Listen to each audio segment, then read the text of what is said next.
Thanks for joining us at Right On Replicas, where we're proud to bring you the best scale model kit reviews on the planet. This review covers the Sidewinder Custom Show Rod by Tom Daniel. It's a 1/24 scale kit from Atlantis, number M2210. Now, I was simply elated that Atlantis Models not only rescued this kit from the boneyard, but released it with special burnt copper brightwork. Now, thanks to the artistic talents of Tom's son Kelly Daniel, a spectacular new set of decals and color scheme bring a completely new and fresh look to this iconic model. I've always loved Tom Daniel kits, and this one hasn't been seen since the 90s. It's nearly a clone of Tom's Rattler model kit, released in '75, with some notable improvements and a new name. It's molded in color, as you can see, kind of a tan color, and in just over 40 pieces. It's got plated parts, soft rubber tires, and water slide decals. And out of the box, I would rate this as an easy builder for the novice, but as Tom Daniel once quipped, it's good material for kit bashing. And in that regard, I've added a few touches of my own to give it a different vibe, but left most of it as is to relive those days long ago when the Rattler kit was all the rage. When you're done, the model measures about 6 3/4 inches long, 3 1/4 inches high, and 3 inches wide. Now you'll have to note that this is an old mold. It's still in pretty good shape, but there is some flash along the upper ridges of the fenders there, and also you'll find some ejector pin marks and places that you may want to clean up if you're going to go for a really nice model rendition. Also, on the bottom, you see a script work there for a previous copyright. You may want to scrape that off and smooth it off too. I started building the kit with the body, and I wanted to add the lower portion and then do some seam work there, mostly to get rid of that copyright, of course, and also the jaw line there, just behind the serpent's jaw, is a vertical line, and I wanted to remove that with some putty. So I put these together first. I added, as you can see, some automotive glazing putty to the base there, and it's really simple stuff. You just squeeze out a little bit, and then you can thin it with acetone type substance, and then you just brush it on where you want it to be placed. You'll also note that I put the seat backs together and the engine blocks together to start smoothing off the seams on those parts as well. Now you'll notice a fresh patch of the smoothing compound there on the bottom, and the rest of it smoothed off very nicely with the first coat, but quite often you'll have to go back and fill in some low spots and do a little bit more resurfacing with this process. I saw a little divot there up by the cowl that I wanted to add a little putty to as well. And I also noticed that the fenders, when they are installed on this unit, it's mounted by tabs. It's a couple tabs there towards the body that you see, and they are the only thing that glue the fenders into place. And I wanted those to be flush to the body, so I basically opened up the holes, and then where the forward tab was, and then cut one up there near the upper rear behind the cockpit opening there to accept the tab for that one, so that I could nestle the fender right up to the body and have a nice strong unit as well as a clean look for my model. With those receivers for the tabs cut, I went back to finishing off the smoothing putty there, and I found a little power sander, you might say, for this kind of work, and it's a pretty handy item, and it does a pretty good job just gently smoothing out your surfaces. So here you'll notice that the fenders have been nicely tucked onto the sides of the body, and all of the finishing is done. So we're ready to prime the unit and then give it some color.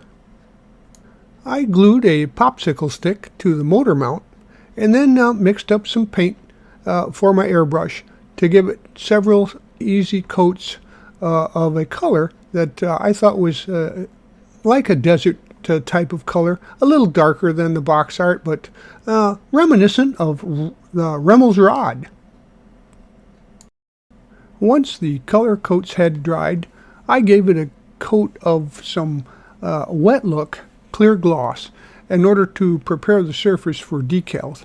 And as you can see, it's quite a colorful set of decals that Kelly Daniel came up with for this new version of the Rattler.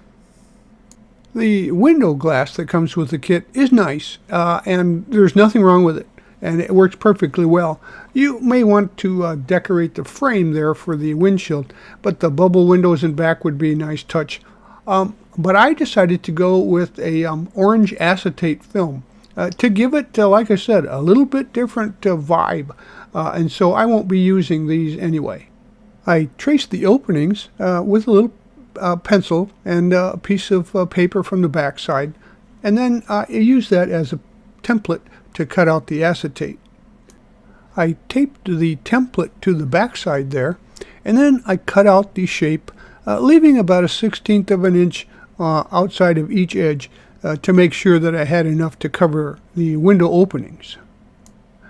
The decals were dry on the body, so I decided to do a mock-up with the new acetate windows. You can also see that I put one in the opening there where the sunroof was open, along with the hexagons in the back. And I think it gives it a really neat and different look. Another piece where I customized a different look was the dashboard. There's nothing wrong with it, and it looks like one of the 70s or 80s types of hot rod layouts. But I wanted something a little bit more original and simplistic. So using some images from Best Model Car Parts for the gauges, and also some bezels, self-adhesive metal bezels that come from Easy Decal, I applied them to a piece of styrene that I had cut out and then left a hole for the steering column to be placed. And here is what it looks like when it's all together. As you can see, it's kind of a traditional cluster just over the steering column itself, but it really sets off the contrast there and complements the step pads on the sides of the fenders. On the box art, the steering column and wheel seem to all be coated in the bronzed coating, but I decided to scrape that off of the wheel portion itself and paint that a traditional flat black. Aside from the fenders, this is the main piece of misdirection that I took from the box art. I decided to make my own windshield frame and back it with some acetate to match the rest of the window glass. And it was made from stripped styrene and some half round and then painted flat black. With the main modifications finished, I decided to go back to the basic stuff. You can see here that the seating area has been painted a semi-gloss black, and also the shifter has been installed, and I took the chrome off of the handle portion of it and painted that semi-gloss black as well.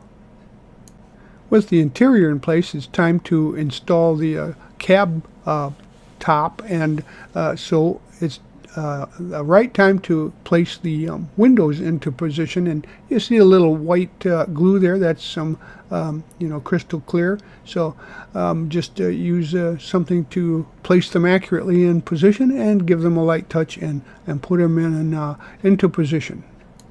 And now with the steering column glued into place in there into the dashboard, it's time to install the upper portion of the cab and the windshield. And remember to, just like chrome, you have to scrape the paint off if you want parts to stick together. I took the advice of the instructions and removed the locating pins for the upper portion of the cab so that I could more accurately position that into place on the body. With the two main halves of the body drying, I turned my attention to the tires. And as you can see, there's some flash on the upper ridge here of the left tire. I have cleaned it off, and That's one area where the molds are really showing their age. On a standard bodied car, it doesn't matter so much because you could just turn these towards the inside, but it's an open wheel car and you can see these pretty easily. So what you're going to want to do is use a fresh new hobby knife and just slice off some of this flash from out around the exterior there towards the tire tread to clean that up. Here are the two groups of the suspension and wheel assemblies. The left side, of course, is the rears and the fronts on the right there. Now the tires are standard stuff. You simply put the wheel fronts and backs together. Make sure that you remove the plating from where they would contact to assemble. The wheels have been put together with the tires, but we're not going to glue them into place, although we will use them on the axles to make sure that we have 4-point contact. Well, you see here we started with one of the rear suspension springs and the wheelie bars, and we've glued that into position. Put it in with a little bit of slow setting glue so that you can align the position because they need to be straight and vertical from the body. Now we'll take the drive shaft and forward portion of the differential there and glue that into position into the pumpkin. And also note you have to remove that plating even from the interior here where the differential is attached. So it's an oval shape and it fits right into position there. And I had to take a bit of the axle off right where it fits there to make sure it's snugged up flush. So you may have to do the same with your sample. Note the tips of the shocks there and the axle stubs are removed of chrome. And now we're going to take and we're going to add a little glue to the ends of the shocks there. And we're going to put a little bit onto the axle shaft where that chrome's been removed. To place it into position in those little U-shaped areas of the springs. So locate one of the shocks and then go ahead and make sure the drive train, the drive shaft is into that opening, and then snug it down so that it's good, flush, and tight. Now that we have the suspension into place and it's dried and it's fairly well, it's still a little bit pliable, I should say. We're going to add the wheels into position, give them a little rotate to get the glue all around the shaft, and then we're going to make sure that they are perfectly straight, linear position to the plane, of the vehicle, and then we're going to make sure that those set into position and the wheels look right from both the left and the right side and from the rear and from the underside as you look at it from on top. With the rear suspension in place and dry, we're going to go ahead and work on the front. You can see that the front axle has had some chrome scraped away from it, as well as the paint where it goes into that little positioning section there. And it's set up so that it's left and right. You can't get it backwards because it won't fit the other way. And that's to make sure that the other pieces fit to it properly. And you can see those up at the top there with all of the struts and radiuses, etc., as well as some of the steering. Since the whole front end is only held on by the small segment of area for the axle, I used some epoxy glue, a little 5-minute epoxy. That's a 2-part glue to mix up for strength. And it will allow that axle to be put into position, and you won't need to worry about it moving or breaking off. So here we're mocking up the wheels just so that we get a good 4-point connection. And we're going to put the axle into position, into the slots that it fits into, snug it in there real well, make sure that it fits flush, and then we're going to turn it over and show that it can be set stable on its flat air surface there with all 4 wheels touching in proper position. As you can see, our Sidewinder is coming together rapidly and looking like a real car. And unlike most model car builds, the engine is going to be one of the later things that we do on this build. We've got the entire body, the cab, the interior, the wheels, and the drivetrain in place and in position already. Here's a quick look at the underside and how the detail of the front suspension is arranged. There's really no surprises. It glues together very easily with no specialty tools except for maybe some tweezers. You shouldn't have any trouble with it. Use some slow setting glue to make sure you can manipulate the parts around if you need to get them perfectly positioned. And now here's something you don't see every day. We showed you the block put together earlier. Here's the part as it comes out of the kit. And then I've drilled out the spark plug holes. Now you don't see these every day. It's a Pontiac straight 6-cylinder engine. But back in the day, they were used for hot rods because they were cheap and ubiquitous. And you could find parts for them easily. And they're pretty durable too. And here's the final adaptation that I made to the kit from standard out of the box. I added a pre-wired distributor with spark plug boots, and I'm going to show you how to make it even more realistic and give this little motor something to make it really stand out. Now the motor has a spot for the distributor already, and the kit comes with one which I didn't use. So here you see it in place. The long wire there is one that is a spare. This is an 8-cylinder wired kit, and that long wire is for your ignition. The engine block was assembled, of course, earlier and painted semi-gloss black and dried. And as you see, the distributor is there positioned along with the chrome pieces, and 2 of the spark plug wires will need to be snipped off right at the top of the distributor.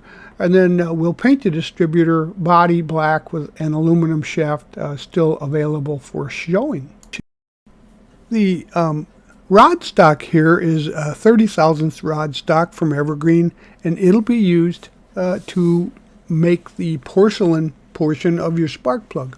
You simply put that into your tubing and you cut it off at both ends, leaving enough to stick into the holes in the cylinder to make it protrude a little bit along with the boot sticking out, and a place to add the wire to that afterwards to give it an actual spark plug look. So you see here, we're going to take our distributor and we're going to glue that into position there, and then we're going to start routing the wires. Also, we've made a little coil out of some rod stock. Actually, this is tube stock, a small piece of 1/16 type tube stock. And we'll cut off the white portion there and have ourselves a nicely shaped ignition coil. Now you can add the valve cover and the intake there to the engine, those chrome pieces. And we're going to snip off the portion of the stem on the distributor that's not required. In some cases you might need that, but I won't need much here. And then we'll test fit it into the hole for the distributor and back. And now we're going to use some super glue, some CA glue here. And you want this to be put into position, and you want it to stay there. You don't want it to have any flexibility, because you're going to be messing around with the wires to position them, and you'll be tugging on that distributor. So you use some strong glue to put it into place. So you see it started here, and then once it's nicely set, you could even use some accelerator on it, but you want a good strong bond. As it is just starting to set, make sure that it is vertical from both directions, and so it's in position. So with that done, we can now start manipulating the wires. The large wire there, the coil wire, we're going to bend that back over, because we're going to mount that coil just to the left of the distributor from the back side here. So untangle it from the rest of the wires and go ahead and put it in place. Quite often you can manipulate the wires just using your fingers, but sometimes you may need a pair of tweezers to grab a hold of it and give it a tight curve. And that's what you're going to get here. I'm clamping it against the body, and then I'm starting to bend it so that it will come back around and go into the spark plug boot. So now we've got enough wire, we know how much we need, we'll snip it off for proper length. And that'll give us exactly what we need for a good contour and shape of the wire itself. With it properly bent, we're going to push it into position there so that we can get some glue on it. You can also see the porcelain spark plugs sticking out of the cylinder holes there for effect. And once we get this into proper position, then we're going to put a little dab of super glue, thin super glue on it to keep it there forever. Once you've got one of them into position and you've routed the wires to be available for a position for the rest of the locations, it becomes pretty easy. So next we're simply going to use the remaining line there to install our ignition coil. And you can see I scraped a little paint off of the coil. I rounded the top edge too to make it look like a coil. I'm going to put it into position right there on the corner just behind the intake. And then we're going to route that wire, which will end up being the very shortest wire once we get it into place. So we're going to add a little super glue because we want to just stick it on there and make sure that it doesn't move as we're manipulating our wire into it. So it's pretty simple matter at this point to go ahead and install our part with a little dab of CA, and then just turn it so that your scraped parts match together, and it will glue that thing into position properly. It's pretty small, but it can still be handled. So once you get it there, you've got just a second or two to manipulate it into perfect position. Make sure it's nice and vertical the way it would be on a real engine, and then let it set, and then start working your wire over, and then glue it into position for your completed motor wiring. So I went ahead and mocked up the exhaust manifold, and once you get it in all placed together with some good strong glue, you can continue to refine the shape of the wires. But this one looked pretty good, so here it is in all of its refinery, and as you can see from the display, it's in pretty good shape. A worthy component for our Sidewinder. We've detailed and glued the exhaust pipes, and those have been added securely to the motor. And now we're going to, fortunately, install it because there's just enough room to put the whole thing into place on the motor mounts. You see the white arrows there, they're kind of pointing to and indicating the locating points for the motor mounts and the motor braces or brackets that are on the body. And they simply slide onto there, glue them into position with some strong glue, and you're done. Like the engine, there was a few more pieces that I didn't want to install till the latter portion of the build for fear of knocking them off in handling. This is one of them. This is the spoiler, and it was chromed with the burnt copper look, so I sanded it off. I found out later, if you put a little alcohol on it and a toothbrush to it, pretty much takes that purple right off. But if you sand it off, it's a nice clean surface right down to the styrene. And so as you see here, I painted it body color to match the box art. And then I added the Sidewinder decal to the top. You can also use some snake looking decals there, but I use those just in front and in back of the spoiler to give it a little bit of a snake skin look on top of the vehicle. So here are those final two pieces. You see the serpent's tongue there. I painted that with a two-tone paint in order to give it a little sinister look. And also the water meter goes where you'd expect a hood ornament would be on most cars. And so that just glues into position, and those are your final parts. And here are the parts that I did not use. Of course, there's an extra decal there, which I didn't use on the driver's side because there's not a matching one for the passenger side. Also, of course, the window glass and the dashboard, which I replaced with scratch-built parts, and the distributor was replaced with an aftermarket part. Well, there you have it. This splendid model has been resurrected and literally from oblivion as Atlantis took over the old monogram molds that the Revell of Germany didn't want to deal with. And we certainly are glad that they did. All their models are made in the USA, and this one is a real classic, brought back to life through a cooperation with Kelly Daniel and Tom Daniel Intellectual Properties. And as you can see here, it is ripe for kit bashing, although straight out of the box, it makes a great easy build. And for many modelers who, if you want to introduce something that's really cool, to your children, well, this is a great little model to start with because it's fairly basic. It does have a full complement of decals, and they may need help with that, but otherwise it can go in both directions and be both a novice model and a customized advanced model. If you do a little extra work on it too, you can really improve it, and you can even add features to it that I didn't even explore here.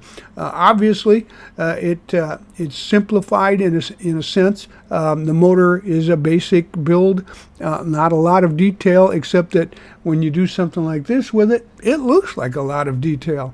It could be further refined and added to as well. So we hope that you'll buy one and put it on your shelf.